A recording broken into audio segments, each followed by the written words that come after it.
মানুষ বুঝছো, ঢাকায় আইছি 40-45 বছর হয়েছে, আমি ভিক্ষা করা শিখি নাই।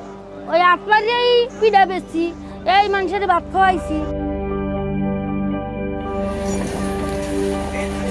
বুড়ো হইতেই আমার এখানের মাঝি মাল্লারা চেনে।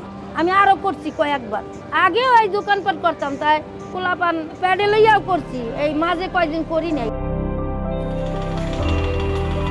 মাঝিও ভাই ওই রিস্কেলারা নামলে দেয়, ভাত রাঁধছে নামে হেরা দুই একজনে খায়। সকালে আসি একবারে 6টা বাজে, আর রাত 12টা বাজে যাই এই দুইয়ের।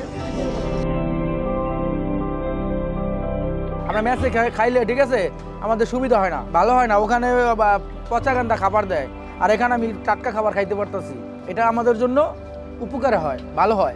1 প্লেট ভাত 10 টাকা, একটা আলু ভর্তা 10 টাকা, 20 টাকায় আমাদের নাস্তা হয়ে যাচ্ছে, তার সাথে ডাইলও ফ্রি। এটা মনে করেন নিজে পাকশা করে খাওয়ায়, তাহলে এখানে মাঝিকেও কিছু উপকার হয়, আর উপরে মানাইও খাইতে পারে। এই যে অল্প বাসায় খাইতে পারতে আছি, মানে 20-25 টাকা সবাই খাইতে পারতে আছে।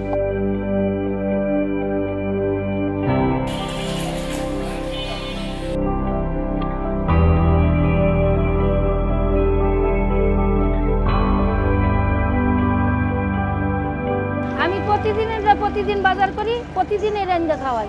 রান্না করি, মুরগি এনে রান্ধি, মাছ রান্ধি, ভাজি ভুজি করি, 2 বেলা রুটি বানাই। সকালে নাস্তা আলু ভর্তা, ভাত, পাতলা ডাইল আর রুটি ভাজি। পেট ভরে খাইলে 70 টাকা, মনে করো গোছ বেশি 60 টাকা, ভাত 20 টাকার খাইলে 80 টাকা, আর যদি মাছ দিয়ে খায় তাই হয় 70 টাকা, তরকারি দিয়ে খাইলে হয় 30 টাকা।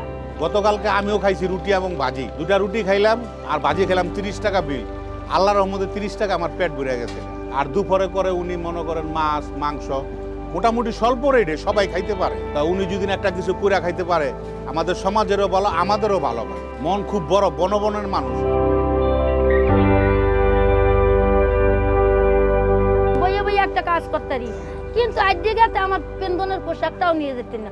আমার পোলাই সত্যিই কোলে করে রান্না ভয়ছে না, আবার রাইতেলে কোলে করে বাসায় নেয়, গাও গোসল করি, ফয়জরের আয়োজন দেয়, আবার নিয়ে আয়। পোলা তো এখানে একজনের লাগে কামে পাঠাইলে 200 আহে, কিন্তু ওই 200 খাইতে গেলে তো আমার পয়সা মরতে হয়।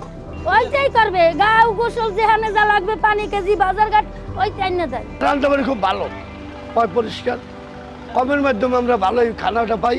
ভালো কথা শুনে আসছি, অল্প টাকা ভালো খাবার, আলু ভর্তা, ডাইল, ডিম, মোটামুটি পরিষ্কার আছে।